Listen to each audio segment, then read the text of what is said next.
Big night for the GOP and the governor's races, too. And we're joined now by the chairman of the Republican Governors Association, Christie. Congratulations. Boy, you didn't just hold on to your big states in Wisconsin, Florida, Michigan. You surprised Dems in all those blue states. Yeah. Well, listen, first off, it's because we had great candidates. And you know, George, candidates make the difference. And RGA is there to help raise money, raise awareness. But we had great candidates. Governor-elect Baker in Massachusetts, Governor-elect Rauner in Illinois, Governor-elect Hogan in Maryland, and Governor-elect Hutchinson in Arkansas. All good candidates. Proud to have supported them. All taking them from Democrats. You say you had good candidates, but what is the larger message for Washington and for the Democrats coming out of this? Governors that get things done win votes.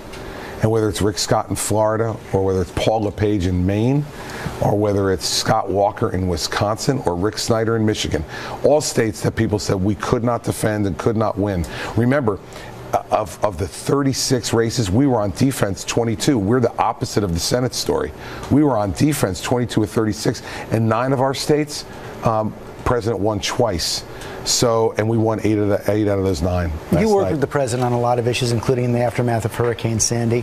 What message should he take from this? And if you were going to give him some advice if he called you up, what would you tell him to do? Time to sit down with Mitch McConnell and John Boehner and lay out an agenda for the country that you can agree on. And I don't think there's any other way to do it. The president took a beating last night.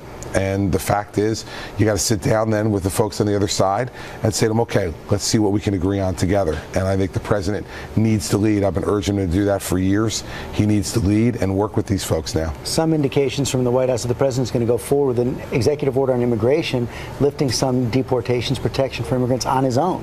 The president should look to work with the new Republican Congress. The people have elected a new Republican Congress, and the president shouldn't look to go around them. He should look to work with them.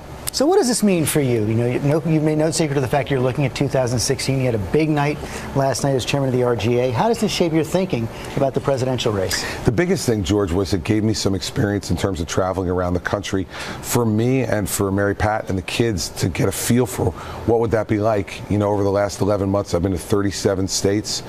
In the last 5 days of the campaign, I was to 19 states in 5 days supporting my gubernatorial candidates. So I think it just gives you a feel for what that life might be like. And now, as a family, we sit down and start to think about this stuff. But fair to say it moved you closer to running? No, not fair to say. I haven't even had time to think about it, George. I'm on 2 hours sleep. So fair to say what I'm looking for is a nap. But on the other stuff, we've got time to think that through, and we will. Okay. Governor Christie, thanks very much for your time this morning. Thanks, George.